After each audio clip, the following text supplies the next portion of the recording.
Welcome, welcome, welcome, one and all. I hope y'all are having a fantastic evening. We are live here in the Action Lab, having a great time with you guys here on a Thursday night. It is Thursday, so you know what that means. We are all about NBA tonight. We have an hour-packed show here in the Action Lab, live on Twitch. If you're just joining us, thank you so much for being a part of the show. My name is Chris, and I am part of a duo of Chris and Scott, your premier sports entertainment talk show on Twitch. We are the Action Lab. So, guys, we have a massive show tonight. We only have an hour to do it in, though, so we have to get right rolling in this one. What's up, Brenda? How we doing? LeBron James team wins. I mean, it's historical data that shows that his team is pretty damn good. I don't think he's lost since he's drafted his teams. He's good at putting together teams for All-Star games. Maybe not on the court for an NBA team, but definitely All-Star games, he does pretty good when it comes to being the GM. He's sufficient. So we're going to actually dive into those rosters and see kind of what is going to take place. There's a brand new way that they're doing the NBA All-Star Game this week, and it's going to be a lot of fun, I think. It's a new take on it all. They're going to be doing a draft, but that's not what's new. What's new is the fact that they're going to be doing a draft before the game starts, like line them up on the wall in gym class and pick your guys. So there's no, there might be some feelings hurt, when you're picking live in person. Before, it was on TNT, they did the whole thing, and it was on video, and then you could kind of prepare accordingly. This one, it's on the fly, which is going to be, I think, a lot of fun. We'll dive into the NBA dunk contest, the 3-point, the skills. We'll dive into all of the info on what you need to know for those. We'll also get into all of our power rankings as well. So we're going to dive into that, which we have a new number 1. So hopefully you stick around and see who dethroned the old number 1, which, we've had the Celtics up there. We've had the Nuggets up there. We've had, the Milwaukee Bucks have been knocking on the door. The Sixers have been in the mix in that top, 4 or 5. So, hey, Suns are looking like they're making some moves. So either way, we're going to have some fun revealing that this week. So, guys, I hope you're having a fantastic week. I hope you enjoyed us last night. If you did, welcome back. Also, we will be live on the show each and every Wednesday, Thursday, and Sunday night. Wednesdays and Sundays are our just flagship program where we have Scotty A. Smith and myself here in the Action Lab. Thursday nights, I run the NBA Showcase. So, hope you guys, again, can join us for each and every single one. The best way to that we're going to be live each and every single time is by hitting that follow button. That's the best way to go about being a part of everything we have going here in the Action Lab. Also, another way you can support us is through socials. We have all of our socials listed right there. Go give us a like and a follow or a subscribe on YouTube, on Twitter, on TikTok, all of those big ones. We are always updating all of our content when it comes to all of those platforms. So make sure you go do that and check those out. That's also where we give all of our updates as well. So make sure you do that. If you don't know, we have a Discord server where we talk a lot of sports. It's kind of quieter now that the NFL has kind of wrapped up, but we still have a lot of baseball coming up. We have a lot of NBA, hockey, NHL news. All of these other sports are going live here. So, now that the NFL is kind of slowed down, we will still be covering NFL on our Wednesday and Sunday shows, but we will be touching more on all of those as well. We have our throwbacks coming back. We have a lot of new ideas for you guys in the NFL offseason we're going to play around with to give you guys even more content than you would have ever imagined you needed. So thank you guys. But let's go ahead. Let's kick the show off and get things started here on a Thursday night because, hey, again, like I said, we have an hour packed show and we have only so much time to get to. So let's start out here with some news and rumors. And I think the biggest thing here, well, let me fix this real quick. Hold on. Give me a second. The biggest thing with this here is the fact that we have a little bit of news surrounding all of the buyout trade market. So we just had the NBA trade deadline. And there was a lot of action. One of the most action-packed, crazy trade deadlines that we've seen. I mean, nothing's new, honestly, with the NBA trade deadline. It's always fireworks. But this year was absolutely incredible. You had all sorts of movement. Kyrie Irving going to Dallas. You had KD going to Phoenix. You had all the movement, all the dominoes that affected that. But when it was all said and done and the dust settled, you still have to deal with all of the NBA buyout stuff that has taken place. So, in case you're new, they have, a buyout market where teams shift from players get traded from team to team, and after the trade deadline, there's a buyout market where if you don't want to, keep that player, or if there's no intention of keeping that player, you can buy them out, and they end up landing out on the market for other teams to, pick up. So that being said, we've had some movement already. My Nuggets ended up pulling Reggie Jackson in, which I think is a fantastic addition here from the Hornets, who released him. And now I think, he's going to be a big impact player. He's got all the veteran, mentality of how he approaches all of the playoffs. He's been in the playoffs. He's a producer. He comes in and takes that backup role. And I think he's going to be a fantastic fit there. Dwayne Dedmon signed with the 76ers.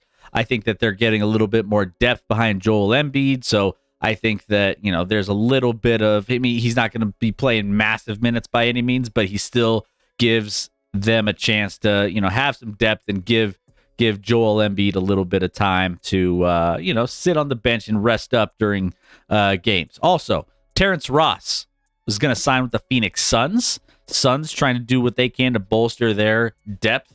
They already have some decent depth. Their starting lineup is ridiculous. Let's just put it that way. But the starting lineup is only so much, right? You need to have a little bit more when it comes to all of the, depth when you come to playing against a team like the Nuggets or the Celtics or the Bucks.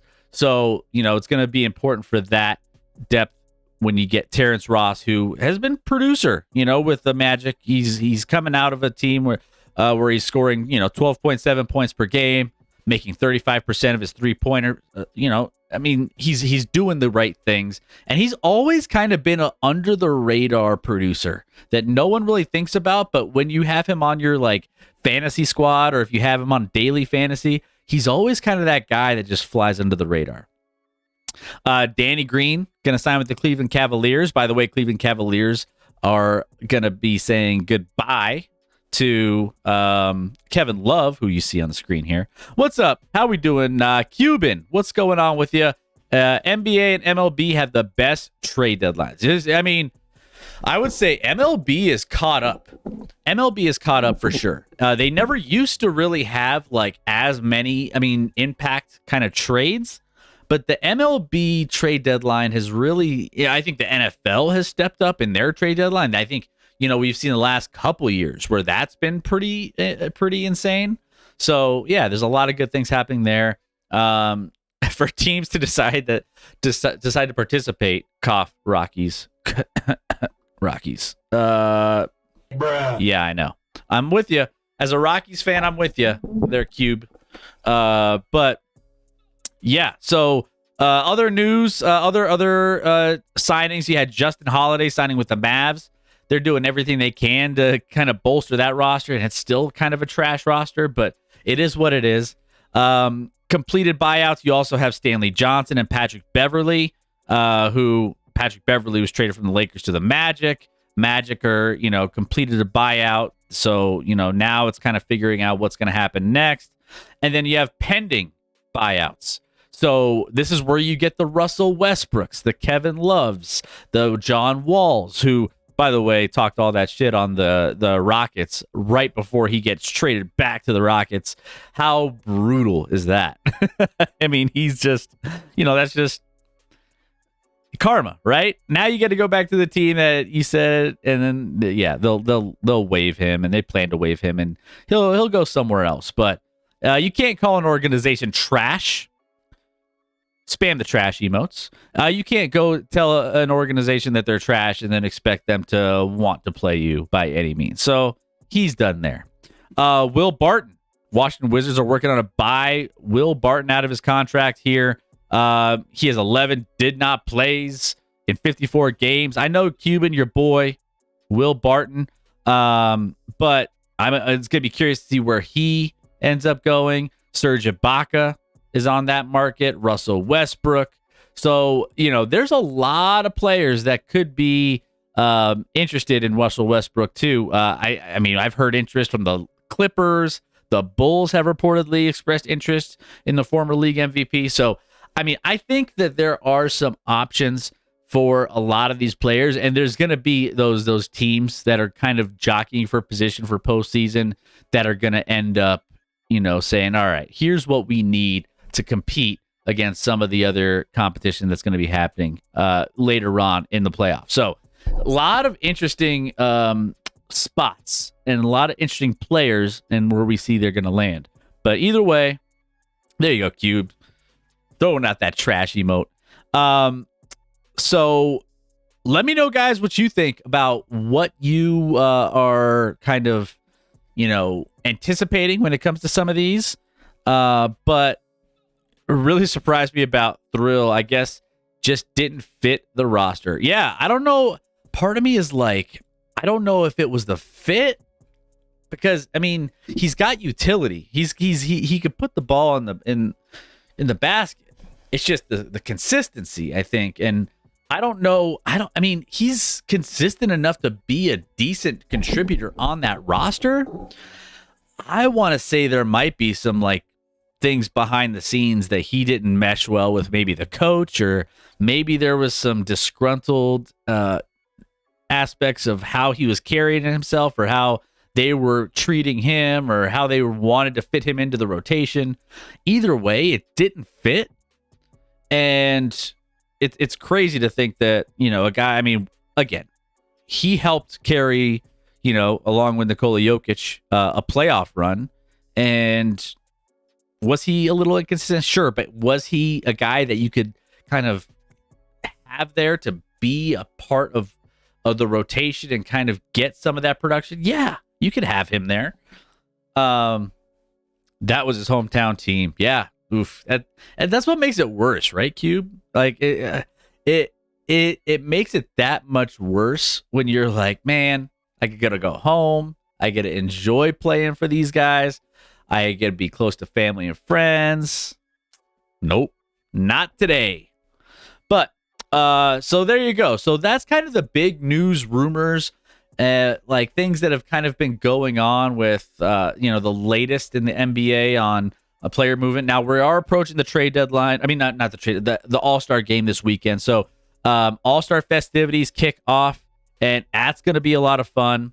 What's up, Trey? How we doing, my friend? Welcome in. Hope you're having a fantastic evening. Cuban, even dogs on Thrill. Everyone dogs on Thrill, but that's because he expected him to be better. This drop-off is crazy. I mean, he went from being probably like a mid-tier guy in the NBA all the way to falling off the radar absolutely, like completely. But it's just wild that it's come to this, because you would never think a guy like that who can score, is going to be just getting 0 minutes. He's a talented guy. Let's see. What's up, Mandalorian? How we doing? Do you think the Knicks buy out Derrick Rose? So, I mean, Derrick Rose has expressed the fact that he doesn't want a buyout. He's not looking for one. But it is still possible. They're kind of like on the fence there. I just don't know if it's going to be, I don't know. It's kind of a weird situation too. I think he wants to play. He just, there's some things that aren't working there either. So when it comes to, the Knicks, I want to say, if I'm leaning into it, I want to say he stays. But it wouldn't shock me if all of a sudden you look up and he's on the market as a buyout. But, who knows? Maybe I think there are some teams that could use his services. The Milwaukee Bucks, the Sacramento Kings, the Lakers, the Bulls. Go back to the Bulls. So that would be a nice little homecoming for him. I think those are some suitors, if he does get bought out, that I think could be very interested in what he could offer those teams. So Yeah, I think it's possible. I'm doing very good. Oh yeah, doing great. It's a great week. It's All-Star week. We're at the midpoint of the season. This is, for me as a Nuggets fan, that, like, I feel so great about our team, knock on wood. I'm not trying to jinx anything, but this seems like the best team that we've had and it ever. Like, I've been watching this team since I was a child, and I've never seen a team as good as this one. And part of me is like, we're at the midway point of the season, and all I want to do, it's kind of like when you're in school and you've studied for a test and all you want to do is take it already. And I just think that I just want to take the test. I want to get to the playoffs. I want to get these things started. We still got half the season ahead of us. So, it's just like, can we just get there already? But yeah, Terrence Ross. He is Phoenix.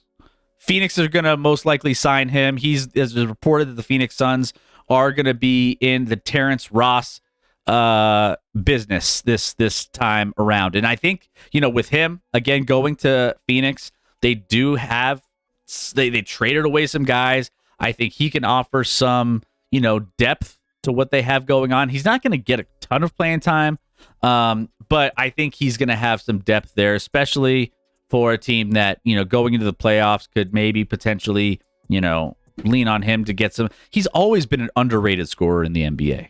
I mean, he even as an invisible player and no one really paying attention to him, he averages 12.7 points per game, 35% from 3-point. Like, he's a solid guy that you want on your roster.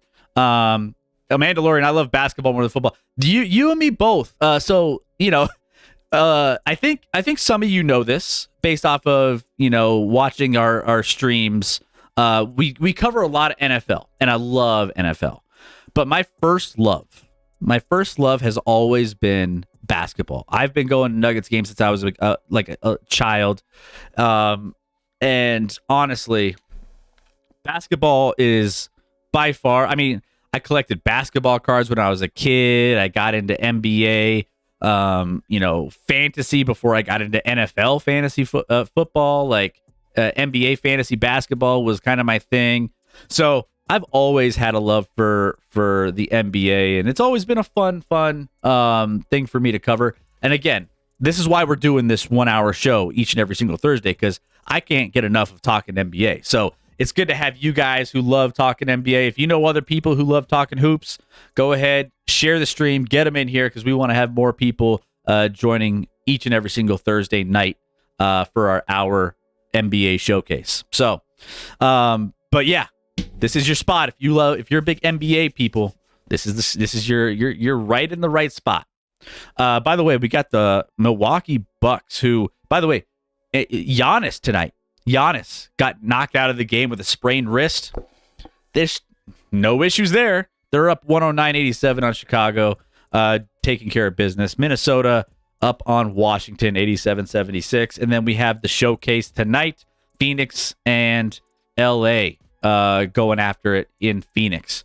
Still waiting for KD, by the way. KD is not going to be joining the team on the court in the starting lineup until after the All-Star break. It's weird. This is kind of like it's kind of a strange time where it's like it's at the end of the school year. A lot of school references tonight. At the end of the school year, you get the senioritis. This is the mid-season senioritis where, like, guys just take the last week before the before the All-Star break. Just take it off. I'm just like, what happened in this world where all these NBA players just like, yeah, I'm good. I'm just going to rest. LeBron broke that record, and he's just chilling on the sideline now. He's like, I'm just going to come back after the midway point. You got Jamal Murray here in Denver. He's not going to be joining the team. He's not probably going to be playing much until after the All-Star break. So he's got a nice break. I mean, it is a long break. So all the players that need that rest, rightfully so. But it feels weird that, like, there's always this lull. Then you have the All-Star game. Then you have a huge break. And it's like you're just itching for the NBA to come back. Amanda, I didn't know Westbrook went to Utah. Yeah, so that was part of that whole that trade with the Los Angeles Lakers, Utah, and Minnesota, and they had that 3-team thing going. And now Russell Westbrook is most likely going to get bought out, pending at the moment. So he's going to be looking for a new home eventually as well. And there's been some, different rumors on where he could potentially go. But either way, he is going to be in a new uniform at some point. Again, the Clippers and the Bulls have been reportedly, interested in Westbrook. So we'll see if they end up. I think the Clippers could be an interesting team returning back to LA. Bulls, I don't know. Bulls, I don't think necessarily need a guy he could add some value there, but I don't know what the Bulls are doing really sometimes. I just feel like, I struggle to find their map of what's going to get them vaulted to the top of the Eastern Conference. I'm still kind of struggling to find. I think they're missing a couple pieces, and Westbrook isn't one of them, though. How come they don't want to keep Westbrook? Is it because of the money? I think that's part of it. I think so. The thing with that is the way they're building things out there. I mean, they're literally just trying to get as much capital, and they're trying to get as many draft picks. I mean, that's what they did. The same GM did out there in Boston, right? And it worked. They got a lot of good, talented players through the draft. That's what I think the Utah Jazz are kind of in the market for. They're not into I don't think Westbrook fits into their roadmap moving forward with how first of all, how much money he makes, and second of all, it's just he's not going to be a part of the long-term plan anyway. Danny Ainge thing piling up. Yeah, no, that's exactly what Danny Ainge is doing. He's doing the exact same thing he did when he was in Boston. And you know what? He's really good at doing it. He fleeced the Timberwolves for the Gobert trade, got tons of capital. Then he traded the whole Westbrook and I mean he's getting so many draft picks. It's kind of like that scene in Breaking Bad. If you guys have ever seen Breaking Bad, where Jesse comes up to Walt and is like, "Yo, man, I think we have enough money. I think let's just step away from this." And Walt is like, "We're finished when I say we're finished." And that's kind of how Danny Ainge is with picks. He's like, I think everyone is like, when is enough picks enough? And he's like, we're finished when I say we're finished. It's pretty much how he's approaching all of this in Utah. And hey, the more draft capital, the more flexibility you have, the better chances you have to land some big time names when it comes to the draft, when it comes to pieces to put around young players, so on and so forth. But where does Westbrook even fit? Kind of a unique place. You're right. I think Westbrook is at a point where I don't know. It's tough to find a guy, especially among like some of the top contenders that need a guy like Russ. I mean, I think the Clippers is kind of one of those places where maybe he carves out minutes and he could be a facilitator, but he does want the ball in his hand. So do you think these trades are going to benefit the Lakers?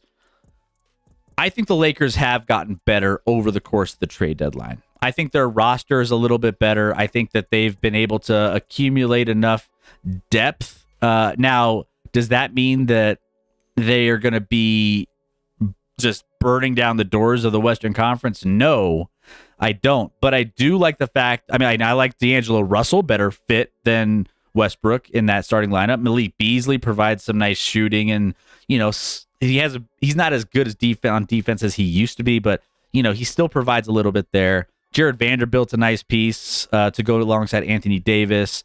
You got Dennis Schroeder, Austin Reeves on the bench, Rui Hachimura coming off the bench, Mo Bamba resting or giving Anthony Davis rest. So I don't know. Mo Bamba isn't anything special, but I think that this team now, as constructed, looks better than it did when they started the season. So I think that's fair to say.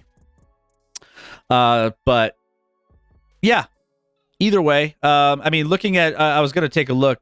I mean, I think if anywhere, you're taking a look at the Clippers and Westbrook and how he fits there. I mean, what? You have Terrence Mann running the point. Bones Highland is out there, but I mean, Eric Gordon kind of comes in at the 2 spot.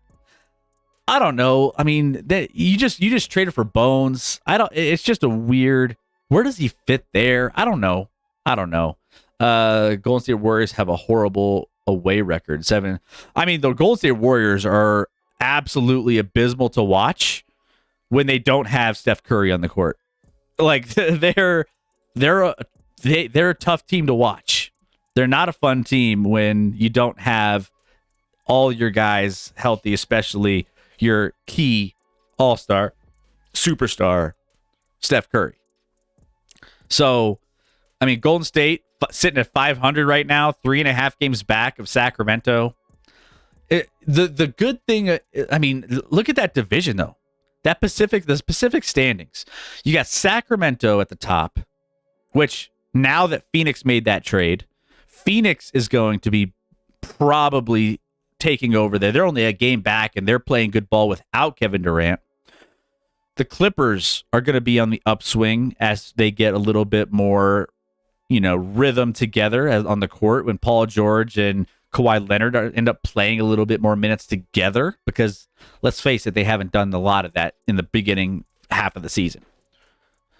So I get it, but I just think Golden State, the fact that they're 3.5 games back, it's just a testament to how close the Western Conference is right now. I mean, literally, you could take a look at the Western Conference standings, and within a week, the 9 team could be the 4 seed, and the 3 seed can drop all the way to the 10 seed within a matter of a week.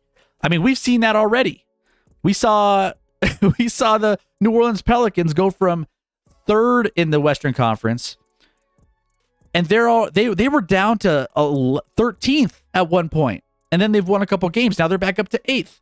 Like, that's what's crazy about the Western Conference and how tight it is. I mean, you have between number 3 and number 12 a 3.5 game difference between all those teams. That's it. So it's gonna be wild, man. Like the Eastern Conference, now they do have a little bit more top heavy of a Eastern Conference. You got, you know what you got with the Celtics, the Bucks, the Sixers, and the Cavs. And then it drops off. You kind of know what you're getting there. But I will say, everything else is just kind of like whatever. Like, there's no excitement in the Eastern Conference that you can look at, but the Western Conference is wide open when it comes to all those teams jumbled right in the middle, all throughout the play-in area of the standings. So pretty crazy. Warriors just waiting for postseason. Yeah. Well, they need to, get into the postseason, get into that play-in before they it's kind of going to be tough to do. But again, who's behind them? What? Oklahoma City Thunder, the Jazz, the Blazers, the Lakers. Maybe the Lakers make a little run and get into that 10 seed, but my husband has been a Suns fan since the days of Amari Stoudemire with his cool goggles. Amari was a baller, man. I loved Amari. The whole, Amari Stoudemire and Steve Nash combo there at that time was so good. It was so good. Mike D'Antoni running that squad, fast pace, 120-point games all the time, like 130-point games. It was great. Ugh. The running gun of that era was so good. But anyways, so I digress. So there you go. Just a quick snapshot of what we're looking at in the Eastern and Western Conference. So there you go. But it is All-Star Weekend. So let's dive in real quick. Here are all of the players that are going to be available. And again, there's new format this year with how they're going to be doing all of the draft. The draft is the same, but the new, wrinkle in how they're going to be doing it is they're doing it right before the game. All-Star Draft is going to be happening literally on the court before the game, and it's going to be incredible. So you have the stars; they're all labeled as starters for this competition, and it's going to be Team LeBron and Team Giannis putting these all-stars up against the wall and saying, "Yeah, I want you. Yeah, I'll take you." And then you get to, this is where maybe you get some feelings hurt. Maybe you get like that down to those last couple picks. Maybe you get down to, historically they've done this ahead of time and it's been like fine. But it's like, this is going to be absolutely, I'm super stoked for this. I don't know about you guys. I'm really excited for this. And it's weird because it's not really changing much outside of when it's taking place. But you're kind of put on the spot, right? Like in that moment, you got to be making picks and guys are literally looking you in the eye like, hey, why aren't you picking me? Why am I still on the board here? So it's going to be fascinating. But that's how they do the playground pickup. Yeah, it's how you do it in gym class. It's how you do it in dodgeball and gym class when you're a kid and you just pick the best guys. Now, it's going to be interesting because LeBron, I think, is going to be trying to put together the best cohesive team. If there's one thing LeBron can do, it's he can't put together a decent NBA team for the Lakers. He can't GM the Lakers very well, but he could definitely he could put together a squad that's going to win the All-Star game. He's done plenty of he's got plenty of dubs in that column of the wins losses for All-Star games. He just I think he's won every single time he's drafted his teams. So he knows what he's doing. How do they choose the team leader? It's the highest vote getters in the for fan voting. So LeBron and Giannis were both the top vote getters from the fan vote. And from there, they decide and the fans vote also the starters. And then from there, actually, there's kind of like a weird combination, but I'm keeping it simple for you guys. But then the starters are already announced, and then the rest of the players are picked by coaches and things along those lines. So yeah, it'll be interesting. Our boy Nikola Jokic, I'm curious on where he gets drafted. Obviously, he is, a stud. Some of these players aren't going to be playing. Steph Curry said he's probably going to. He's hurt. You got Kevin Durant, who's not potentially going to be playing at all at this one. Zion, so on and so forth. But they'll have guys coming in and filling in for those roles. Either way, it'll be a lot of fun. I'm more excited. It's weird to think that I'm more excited about the game than I am some of these other events. Kind of like the slam dunk competition. I've talked to a lot of people about the slam dunk competition, and nobody is excited about this. This used to be the marquee. This used to be you get the best athletes, the best all-stars running this, and it's so much fun. Now we got nothing against these guys. They're young kids. They're great guys. Kenyon Martin Jr., Mac McClung, Jericho Sims, and Trey Murphy III. And you're just like, who? Kenyon Martin Jr. is probably the most recognizable name on this list. Trey Murphy, maybe. But other than that, it's like, who cares? No offense, but I have trouble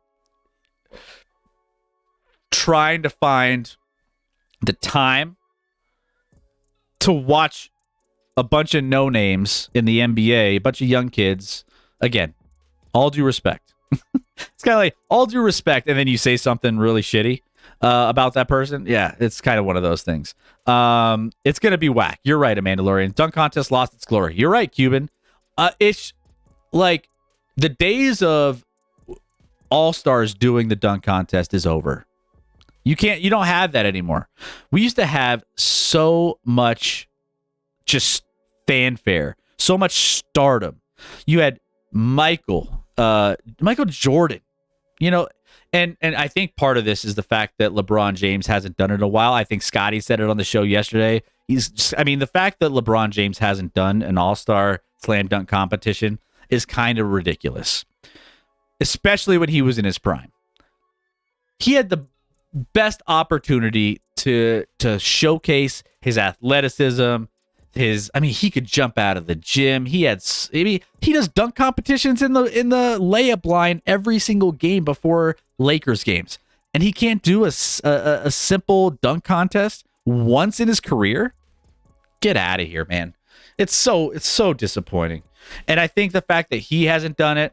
Can you imagine a dunk contest with like a Westbrook, LeBron James, Giannis Antetokounmpo, I mean, Aaron Gordon, who was absolutely spectacular when he was doing it back in the day.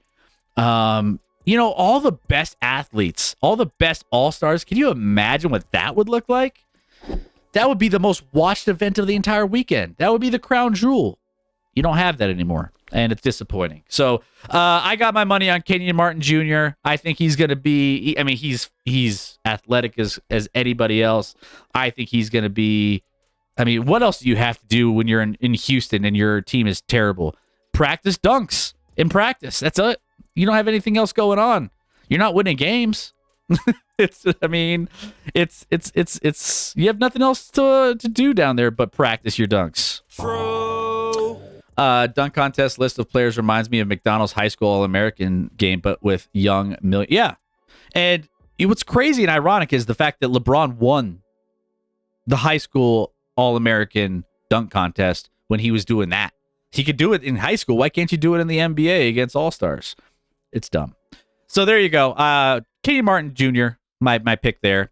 3-point contest has become the new crown jewel of this entire thing. You actually have all-stars here that you care to watch. Tyrese Halliburton, electric. Dame Lillard, Lauri Markkanen, Simons, Tatum, Herter, Hield, and Hero. All in the field here. You actually have guys you care to watch. Go figure. That's how these competitions work, huh? Well, I'm going to be super excited for this. This has become like the highlight event of the weekend. So I'm super excited to see this one. You have a bunch of sharpshooters. The only issue I have with this is that they didn't pick any nuggets we have 3 nuggets in the top. Let me look at this real quick. I'm going to take a look at the 3-point competition, the stats leaders right now for 3-point shooting percentage. And I'll tell you what, let me go here real quick. The Nuggets have, let's see, 3-point percentage. Kentavious Caldwell-Pope, number 3 overall. You have, where are we at? Kentavious Caldwell-Pope, 3-pointers made. There you go. And then you have what? I think you have a couple other Nuggets on that list. Aren't the Nuggets the best 3-point shooting team in the league? Absolutely. Yeah, they are. They are. by a pretty good margin. So I just find it hard to believe. Michael Porter Jr., he's an insane 3-point shooter. I just think that you have the best team in the NBA, in the Western Conference at least, and you don't have anybody represented there. It's just kind of, it's just weak. I put my money on Tyler Hero. Okay, Tyler Hero. Okay, love it. Yeah, he's pretty solid too. I mean, I'm looking at this list. Damian Lillard, man. He could hit it from like 3 feet behind the 3-point line. Easy. I know the juice is heavy on him as the favorite. It's hard for me to go against Dame Lillard. Nuggets get no respect. Yeah, it's true. But don't sleep on Tyrese Halliburton.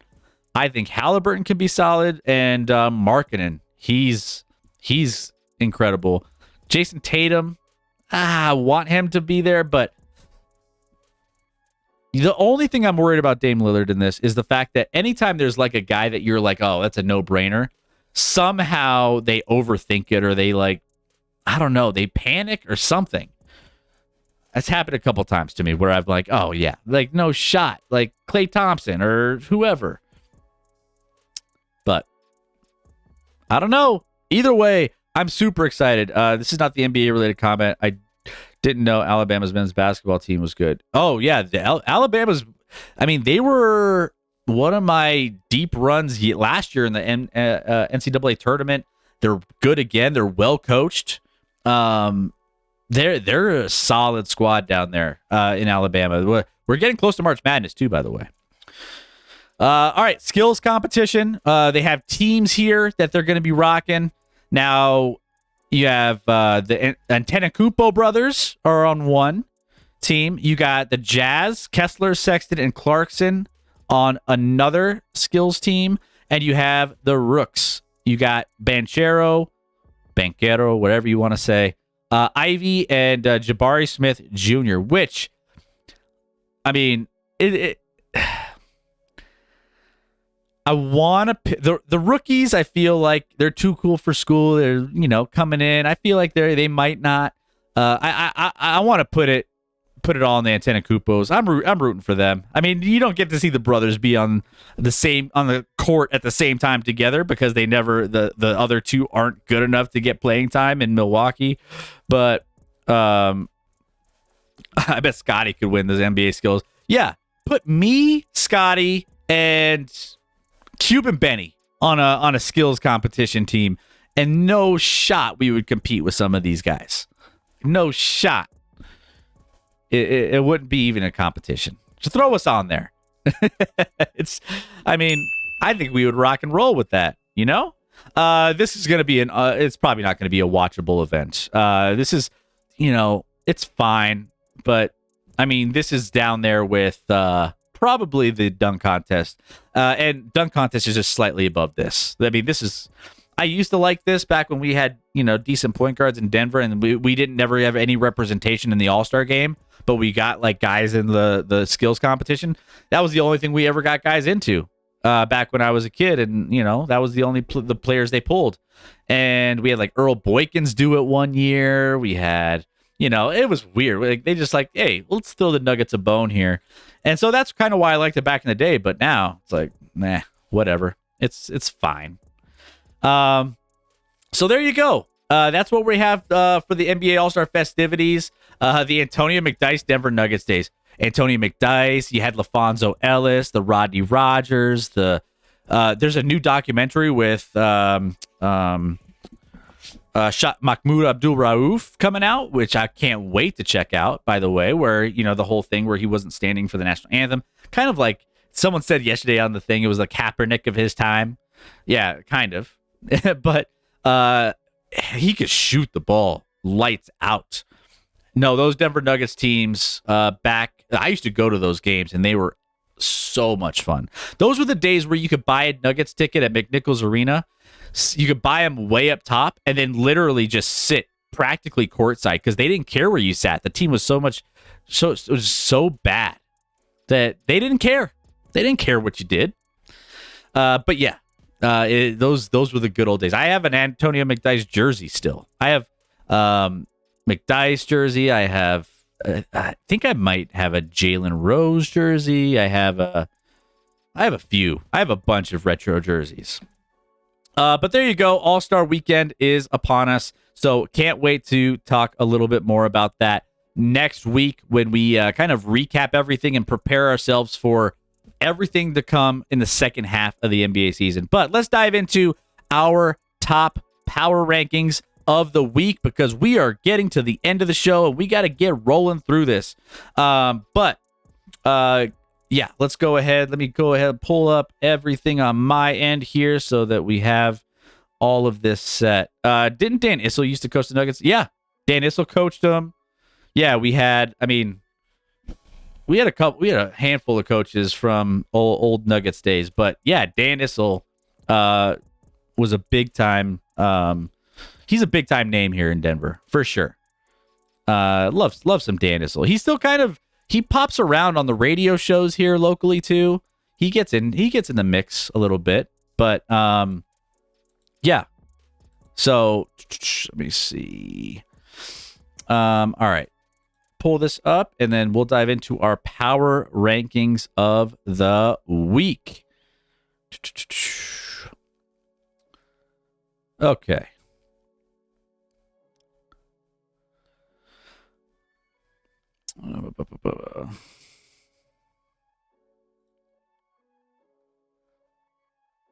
All right. First off, the bats. Let's go ahead and we get the Miami Heat. Miami Heat coming in at holding their position. A lot of these lower tier teams haven't really moved much in the power rankings because there hasn't really been a lot of changes. More changes up top. So either way, it's been a nice little spurt for the Miami Heat. They've won 11 of the last 15. Currently, now 13 of those teams were with losing records. So let's put it like it is. But either way, I think from a defensive standpoint, Miami's still holding strong as a solid defensive team. I just think they need to start working the offense a little bit better.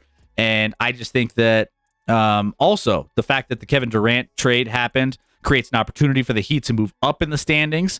So I think that's a big, kind of opportunity for the Miami Heat to kind of work their way up. And again, that Eastern Conference, I have a feeling Brooklyn's going to slowly fall off here. They have a lot of awkward pieces, but they have good pieces, and they just don't really know how they're going to fit together.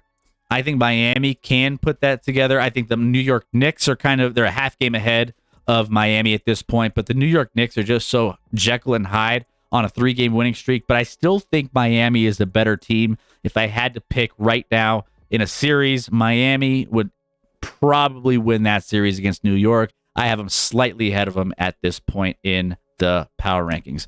All right, number 9, we have the Clips. The Clippers coming in. They're getting a little bit healthier. They made the moves at the deadline, and Eric Gordon, Bones Highland, Mason Plumlee, all added to this roster.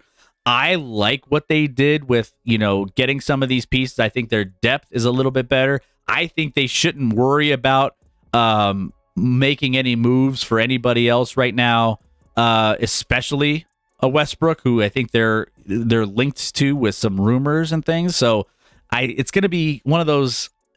I think they're in a good spot, but the Clippers, it's the more they play together, the better they are. And the key to that is Kawhi Leonard is starting to play more games.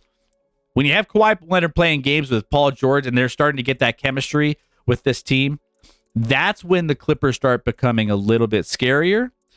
And you're going to start seeing that happen, especially we've seen it in the last week, them playing a lot more of Kawhi than they were earlier on in the season. So they're starting to get to that point where they might be a team to keep an eye on, especially in the tight Western Conference. The Thunder are hot right now. Yeah, Thunder. I mean, the Thunder, I think. Hey, Derek. Welcome in. Hope you are having a fantastic evening. Hey, Derek, is your team the Thunder? Who's your team and who's your teams and where are you from? Could be football, basketball, whatever. Let me know. I'd like to get to know you a little bit better. Welcome and thank you for that follow. Appreciate that. No, the Thunder, I like what they're doing. Now, they're still locked in that 10th spot here in the Western Conference, but given the fact that, again, between Portland at the 12th spot and Phoenix at the 4, there's only 3.5 games of separation. That's a why. I mean, what is that? 1, 2, 3, 4, 5, 6, 7, 8, 9, 10 teams that are that close. It's crazy. It's crazy. But Packers, Yankees, and Thunder fan, love it. I'm from New York. Perfect. Well, it's good to have you in here. I got some family in New York, out in Long Island. So yeah, love that. Appreciate you coming in and being a part of the show. But the Thunder, I mean, they got my boy Chet Holmgren, which, I'm a Gonzaga guy, so love that. Does Kawhi Leonard still take days off when he feels like it? Pretty much, Mandalorian. You're not wrong. I mean, he's pretty locked into whenever he wants to play. Yeah, he'll play. And I just think they're just hurting themselves the more they do that. But right now, Clippers, overall, I think have a decent future ahead of them when it comes to the next half of the season. I mean, they're top 10 defensive rated team. They just need to get it going offensively. But I think, again, their depth, adding Bones, adding Eric Gordon to some of the depth, I think will be nice additions, and they will pan out for them. All right, next up, we have the Kings. And it's weird to me to think that the Kings are still a little lower on this list, but I want to see how good they get their defense ramped up. I think they're like in the top 1 or 2 in the Western Conference, or in the entire NBA in offensive efficiency, offensive rating. Actually, I think they're first in offensive rating. There's a couple of factors that go into that. But De'Aaron Fox was named All-Star Friday, rightfully so, because he's been absolutely crazy. 30 points in 3 straight games for the first time this season. I mean, he is absolutely turning into incredible tandem with Domantas Sabonis out there. So, honestly, I think Fox is having a career year. He's only going to get better. And I think this team is a couple defensive pieces away from truly competing in the Western Conference. And I'm not saying that lightly. I think this team could be a very dangerous team. And I'm like, this is probably one of the most fun teams to watch, honestly. Young team, like you said, a Mandalorian, pretty good group of young players. They have 2 represented players here, De'Aaron Fox and Sabonis, at the All-Star weekend here coming up. But I just think the fact that they're ranked 23rd in the NBA on defense, and I just don't know if that's enough to win a playoff series against some of these teams in the Western Conference. So that's the only reason I feel like they're held back a little bit, but by far one of the most fun teams. Code Yellow, Toronto Raptors. There you go, Brenda. Code Yellow's in the chat. But yeah, so there you go. Kings coming in here. I've got De'Aaron Fox in my fans. Dude, he's crushing for you, right, Derek? Next up, I got the Grizzlies. We've come a long way from I say it all the time. Yeah, we good in the West. We good in the West. Ja Morant really is proving that they are not good in the West. But they're still a very talented team, still number 2 in the Western Conference, but they have just not been able to put together consistency over the last few games. I mean, 4 wins in their last 10 haven't been good. They're a 1-8 slide. Pair of wins at home came from the Bulls and the Wolves, outscoring opponents by 44 points in the paint. But I just think that they are in a weird spot, and I think Luke Kennard adds to this team. I think that they maybe underachieved at the trade deadline. There were some rumors that they were going after a couple other players during the trade deadline, but nothing ever came through. I think they were going after OG Anunoby, and they had a package, but they wanted a player in addition to draft picks, and it just fell through. Adding OG Anunoby to this Grizzlies team would have been nasty. But either way, that doesn't change the fact that they're a top defensive team, and they're kind of middle of the road when it comes to offensive efficiency. So with that being said, I think that they are still a dangerous team. I think that the Phoenix Suns kind of pull ahead of them a little bit. Yes, I do, and that's why I have them number 6. Phoenix Suns coming in here. They only have a lot of potential right now, and I'm kind of banking on that within these power rankings because they made the splash trading for Kevin Durant, and Kevin Durant is going to fix a lot of the issues that they have. Winning changes a lot, right? Let's see. Derek, aren't they first in the West? Who? The Grizzlies? The Grizzlies are number 2 in the West to my Denver Nuggets. And the Suns are kind of creeping back into the conversation of, trying to catch a couple of teams in front of them. But no, Grizzlies are number 2 in the West. And they were 5 games back, 5.5, I think now. No, 5 games back of the Denver Nuggets currently as we sit today. So, but yeah, Phoenix Suns, I think they have one of the most talented starting lineups. Devin Booker's back to playing, and their starting lineup is ridiculous. They added some depth. They picked up. We talked a little bit about it earlier.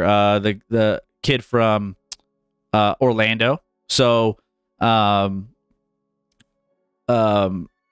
blanking on his name. I forget. We were talking about him earlier. But yeah, I think that the Phoenix Suns have all the pieces to make a big splash in the Western Conference, if not they're already vaulted themselves to the best odds of any Western Conference team to win the NBA Finals, which as a Nuggets fan, the disrespect, we just constantly keep getting disrespected from that. But, either way, I still think that it comes down to the Suns and the Nuggets at the end of the day.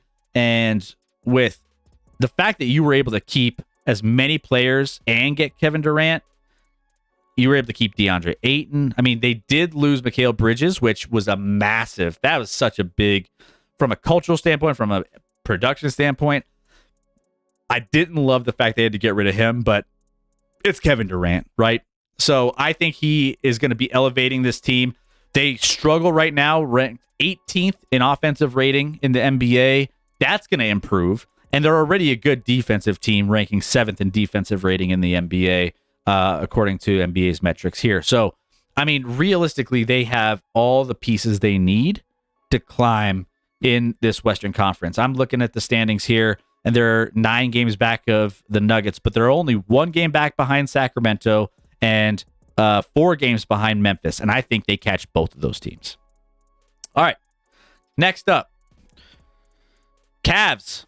Cavs in the East, they're playing some really good ball. And the Cavs, I think, when they're doing it with defense, they're doing it with a fun squad. I mean, it's not the most exciting offensive basketball, but they still rank 10th overall in offensive rating in the NBA, along with their number 1 defensive rating. So they're 6-0 in February, even though they completed a stretch of 5 games in 7 nights. They've been playing fantastic basketball, and they are just, a team that you can't sleep on. Defensively, they could just really grind out games, and I think that the fact that they're still in the mix in the Eastern Conference, they're teetering on the edge. I don't think they're still in the same class as the Boston Celtics, the Bucks, and the Sixers, but they're right there. If they're like 1A, 1B, or 1A, 2A, I mean, they're right there with Celtics, Bucks, and Sixers. They're just right on the edge. So still think that they're a very good team. Right now, 5 games out of first place in the Eastern Conference overall, and 2 games back of Philadelphia for the 3rd spot, which, all the teams at the top of the Eastern Conference are absolutely just, those are the 4 teams. It's a steep cliff drop off after that. So definitely think that the Cleveland Cavaliers belong on this list, and they come in here at number 5. And some draft picks in the trade, but that's still a great trade for the Suns.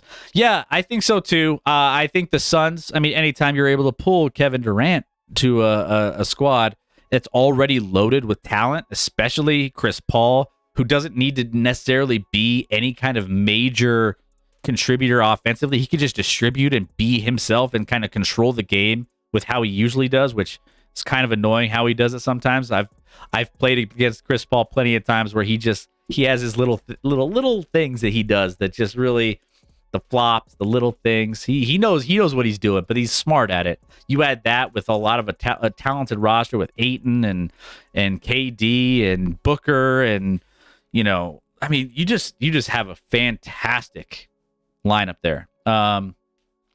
That trade is so lopsided. They might as well have sent $50 or $50 million along with him. Yeah, referring to what the Rockies did here in Colorado, for all you guys who are not aware of what we did with the Nolan Arenado trade.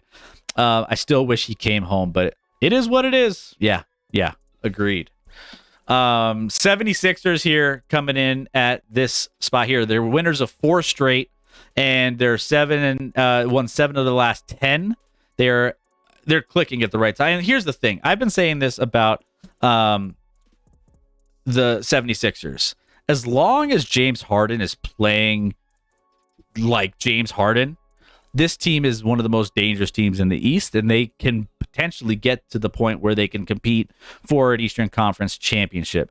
They've just had struggles getting to that point, and that's the big thing with Philly is what can they do in the playoffs? Right now, they're currently sitting, 3 games back behind first place at this juncture. So, they are still kind of trying to work their way up. But as long as you have Joel Embiid and I mean, that's a talented starting lineup there. I just think that the Philadelphia 76ers is one of the top teams. They're going to be still behind the top 2 teams in the Eastern Conference. I still don't think they're as good as the other 2. But if any team is going to dethrone them, I think it's going to be the Philadelphia 76ers. Let's get to number 3. The Boston Celtics. Boston Celtics currently lead the Eastern Conference right now. They're a deep team. They have a fantastic coach, which they just, named officially the head coach. But, I mean, it's crazy. They had no Jason Tatum the other night, or Jaylen Brown, or Al Horford, or Marcus Smart, and yet they still pushed the Bucks to overtime. So, either way, this team is absolutely they're going to be there at the end. Even Mike Muscala, averaging 13.3 points per game since coming over to the Celtics, shooting 39% from 3, playing 25 minutes per night. I mean, he's contributing right off the bat. But, I mean, you don't want to see... I mean, you want Robert Williams the third, in the playoffs if he's healthy. But here's the thing. He's never healthy. So... either way, Celtics are the cream of the crop when it comes to the Eastern Conference. I think it's between this team and another team in the East that are going to be there at the end. I can picture the Celtics and the Bucks in the Eastern Conference Finals, and that would be one of the best matchups you could possibly hope for. 2 healthy teams, if they are healthy at that point of the season, going after it. It's going to be fantastic. Chris, were a majority of the players drafted while Danny Ainge was with the Celtics? I think he had a big thumbprint on a lot of the drafted players. I have to go back and look at exactly who it was, but he had a lot of the way he worked, moved players around. I mean, he was there when they were getting those super teams together and kind of working some of those as well. So, I mean, he was kind of, and he still is, a mastermind of just getting value out of either draft picks or getting, free agents or, spending the right way. He's just a mastermind. And I think he was a big part of how they built this team. I think he was a part of a lot of these guys coming over to the Boston Celtics. I'm mad at the Thunder traded him, especially right when we need the size with, yeah. I mean, here's the thing. I think the Thunder are trying to figure out who their core is going to be. And it's kind of hard when Chet Holmgren gets hurt because you want him to be part of the core. But, it's going to be interesting to see what they end up doing and who they end up putting. Shai Gilgeous-Alexander is fantastic. So build around him. There's so many options there in OKC. All right, let's see. All right, here we go. Nuggets coming up. Number 2. It would be Milwaukee's best not showing up for a stream when his Milwaukee Bucks are number 1. Or are they? But either way, the Denver Nuggets sitting here at the top of the Western Conference right now, 5-game lead over Memphis, 8-game lead over Sacramento, 9 over Phoenix. And the Denver Nuggets, I mean, you could look at the last few, last month. I said this last week. The loss to the Magic was the only bad loss that they've had. And the Timberwolves on a back-to-back, by the way, they didn't play everyone with the Timberwolves game that they lost. They didn't play everyone for the Bucks when they lost to them. The Sixers and the Magic were the last 2 games that they've lost that were bad losses over the course of over a month and a half. The Nuggets keep getting better.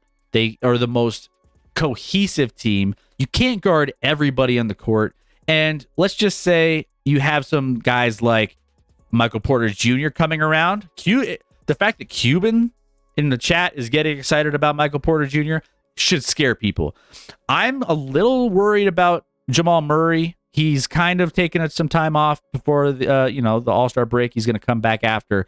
But either way, he's a guy that we have to have, and he hasn't been consistently in the lineup. So I think we're being cautious. I hope that's the case and there's no setbacks. But either way, Reggie Jackson, I think, provides a massive boost there. Let's say Jamal Murray does have any issues. Getting Reggie Jackson here, hometown kid, went to school in Colorado Springs, fantastic kid, and a great experience in the playoffs, I think is going to be a big impact for this team. Not to mention the Nuggets have been better defensively over the course of their time in this the second half, the first half of the season here. Their defensive rating has gone from 26th in the league to 14th between the first 15 games of the season to now. They're the number 2 offensive rated team in the NBA. The fact that they're getting better defensively is a testament to Kentavious Caldwell-Pope, Brown, and Christian Brown on the bench, the rookie who's been playing fantastic, which I think he takes a seat back. Hopefully not, but I think that there's a lot of great things to be excited about when it comes to the Nuggets, because we know they could score. We know that they're going to be shooting lights out. They're the best percentage shooting team in the NBA, and it's only going to get better. And you know what? They've been blowing out teams to the point where Jokic has been getting a ton of rest and not having to play as many minutes.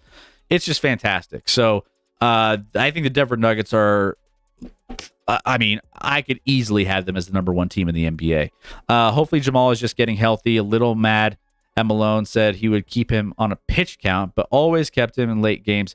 And I'm curious if that's a Malone thing, or I'm curious if Jamal's saying, hey, man, I'm still kind of feeling a little funky. I don't know. So I don't know, man. Like, Jamal has shown that, even last year when he was physically ready to play, that he wasn't mentally ready to play. So I don't know how much that plays into it either, Cuban, but we'll see what happens after the All-Star break. We're going to know everything we need to know if Jamal's not consistently playing after the All-Star break. All right. And number 1, we have the Milwaukee Bucks. They're the hottest team in the NBA right now, and it's hard for me to not put them at number 1.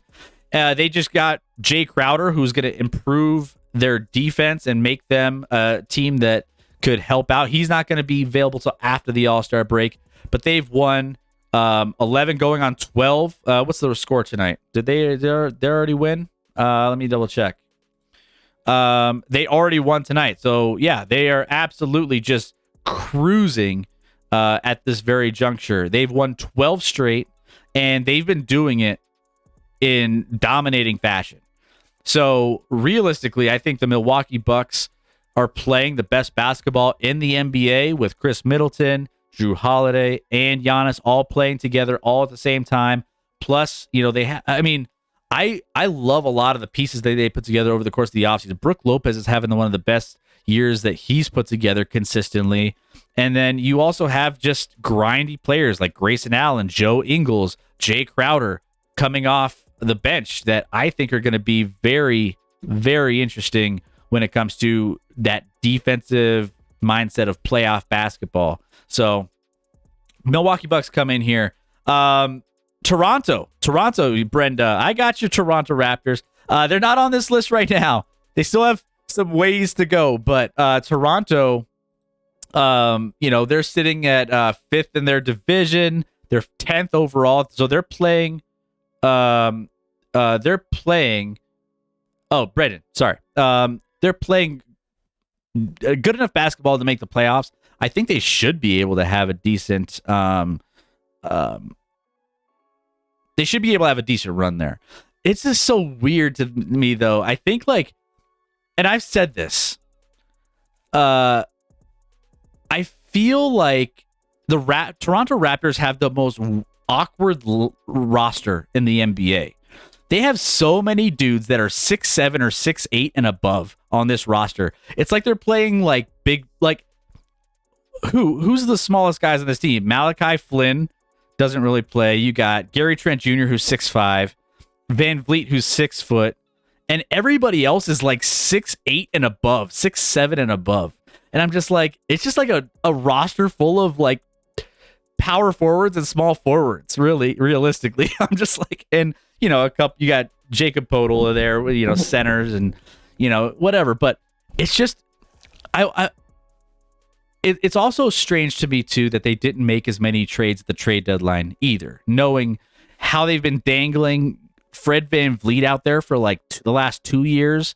They've been pushing, you know, you've heard all sorts of rumors around Siakam. You've heard rumors around a lot of guys on this team, OG Anunoby, but yet they bring them back and then they're like, oh man, I can't wait to play for this team that was just shopping me for the last year and a half. You know, it's kind of, I don't know, it's just such a weird team, but yet they're still competing, they're still battling, they're still 10th in the Eastern Conference, they're still in the mix for the play-in, so there you go. But this is our list here. Heat, Clippers, Kings, Grizzlies, Suns, Cavs, Sixers, Celtics, Nuggets, and Bucks round out our top power rankings of the week. So, guys, appreciate you coming in and being a part of this. I think SGJ would be an all-star starter. I think so, too. I think that's Derek, I think he could potentially be a solid. I think he's borderline snubbed out of this all-star game, and I could have seen him easily get in. SDG, where are the Lakers? Come on, man. I mean, the Lakers need to win something first, and they need to actually play dudes, and they need to actually Anthony Davis needs to play actual games. So SDG, love it, man, love it. Coming in hot with that take. They're 11th. No, they're not even on the 11th spot. Let's see. What else do we have? Reason he's not a starter is because he's fan vote, and Steph's obviously going to. I think they need to adjust how they do the fan voting. By the way, I think they need to change. They need to do something there. 13. Yeah, exactly. All right, let me see. I'm gonna see if there's anybody we could rate out tonight. Anthony Davis 1 equals 3 6 weeks. Yeah, exactly. That Reggie Miller clip was absolutely incredible. It was the best clip I've heard.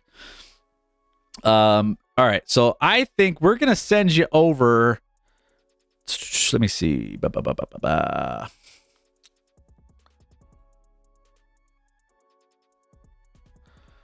We rated this lovely lady who's playing some music. We left after the Action Lab, after all the talking.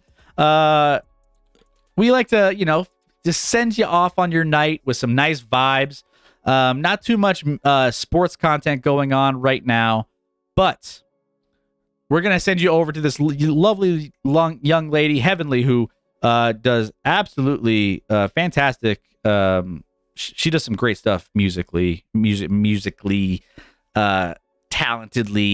all that. Like she's very good at what she does. She's playing some piano or some keyboard, whatever. I'm not selling this very well. She's fantastic. Go give her a follow. And we will be back here live on Sunday. We are going to be going and doing maybe some throwback, maybe an NBA throwback, maybe, I don't know. We'll see. We have some new segments planned for you guys that we're going to be testing out over the course of the NFL offseason. We're going to have some new news and notes coming in.